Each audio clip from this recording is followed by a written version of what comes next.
Hey, what's up everyone? I'm back with another lesson. Today I'm going to talk a little bit about chord progressions. I'm going to give you three concepts that could hopefully increase your sonic palette and kind of give you more options to work with when you're writing your own songs or making up your own chord progressions. Alright, so first let's make up a quick 4-chord diatonic chord progression in the key of A major.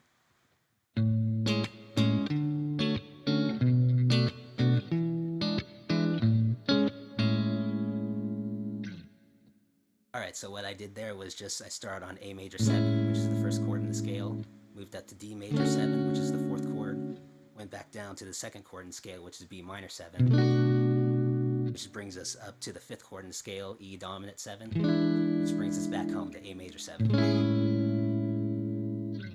Now those last two chords brings me to my first topic, which is secondary dominants. Now, no matter what type of music you listen to or write, whether it's country or pop or jazz, classical, rock, metal, whatever, you've probably heard the sound of this going to this. Or maybe you've heard the minor version of that. This is probably the most common chord resolution in pretty much all types of music, or all types of Western music anyway. Now you can think of that as kind of a primary dominant, but a secondary dominant would be that same exact concept but applied to any other chords in the scale, or maybe even a chord outside the scale. Now for example, if I were to go back to that chord progression from earlier, we start on A major 7, and then we go to D major 7. Now temporarily, let's think of the key center being D major. If we play the D major scale and stop on the fifth note, 1, 2, 3, 4, 5, the fifth note is A. So the 5 chord, or the secondary dominant of D major, would be A dominant 7. So the way I would apply that to this chord progression is I would start on A major 7, then go to A dominant 7, and then that brings us to D major 7. So really what secondary dominants do is, even though this A7 doesn't exist within the key of A major, it just has such a tendency to pull us to that next chord that still sounds good. Now if we go to the next chord, which is B minor 7, if we play the B minor scale up until the fifth note, 1, 2, 3, 4, 5, that would be F sharp, so the secondary dominant of B minor 7 would be F sharp dominant 7.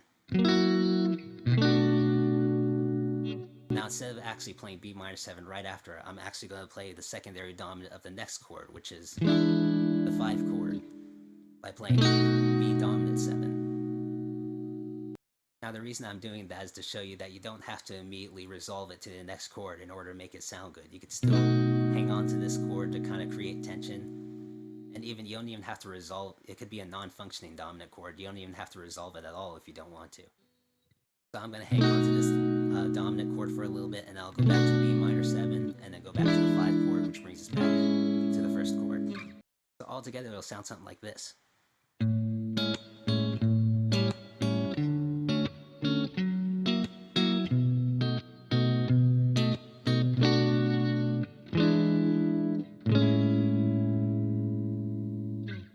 Now this is just scratching the surface of this concept, of course. There's a whole bunch of other things you can do, like go into other key centers temporarily and stuff like that. But for now, this is a good way to kind of introduce yourself to this topic and just kind of play around within one key with these chords. Now the second topic I have is modal interchange. Now what modal interchange is when you borrow chords from parallel modes. And what I mean by that is, for instance, we're in A major. We could also borrow chords from the key of A minor. Now the way I could utilize this for this chord progression is we start on A major 7 again. Now how about instead of going to D major 7, we go to D minor 7, because we could borrow that chord from A minor, so we get this. And then maybe we can go back down to C sharp minor 7, which is the third chord in A major, and then we can go up to the sixth chord in A major, which is F sharp minor 7. And then we go to the second chord, which is B minor 7. And from here we could borrow the second chord in A minor, which is B minor 7 flat 5. And that leads us back to A major 7. So altogether that'll sound something like this.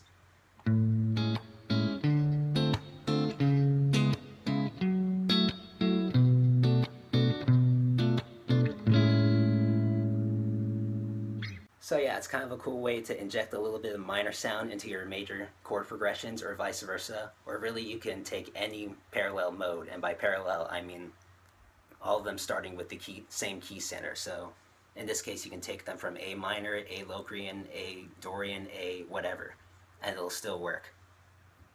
Now the last topic I want to cover today is called parallel harmony. Now what parallel harmony is when you take two or more notes and you move them around while maintaining the same interval or the same space between them. Now what I mean by that is if we took like a perfect fifth, which would be this, and I just move that same shape around, like,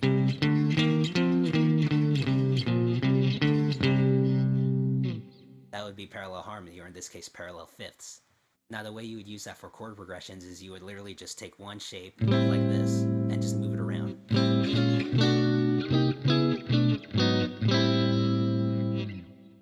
Now I notice a lot of modern bands like to use this concept in some of their songs. For example, I think Chord has a few examples in some of their songs, like Story I know has an example of parallel harmony. As well as Pliny also likes to use this a lot, or at least he liked to use it in his first few EPs. Maybe you've heard this song before.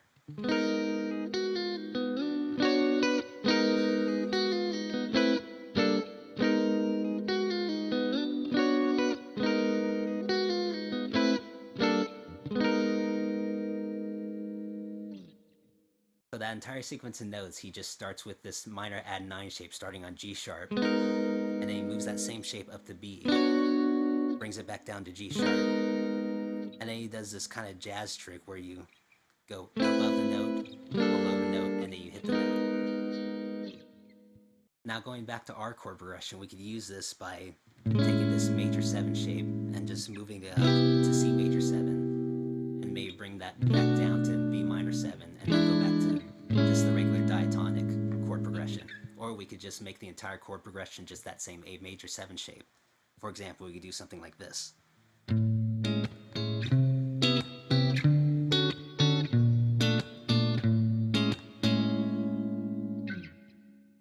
So the entire thing is just that same exact shape. I just moved it around to different places. Now the only thing you have to be careful with this is when you're writing melodies or soloing over this kind of chord progression, you have to essentially think of each chord as its own scale. So for example, if I were to solo over this, I would just play A major over this because we're in the key of A major. And then after that I went to C major 7, which I would just think of that as C major because C major is the same thing as A minor. So I would just play A major and then just A minor right after that.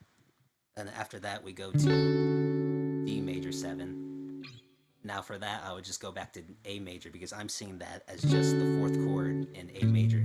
Now the last chord I played was B flat major 7, which I would just play B flat Lydian over that because in my head I'm thinking of that as A Phrygian, which is the same thing as B flat Lydian. So you would have to look at this kind of like a jazz player where you play different scales or different modes over every individual chord rather than just playing one scale over the entire chord progression. Alright, that's going to be it for me today. Hope you learned something new, and if you have any questions or if you have any other topics you'd like to see covered, leave them in the comments below, and I'll catch you all later.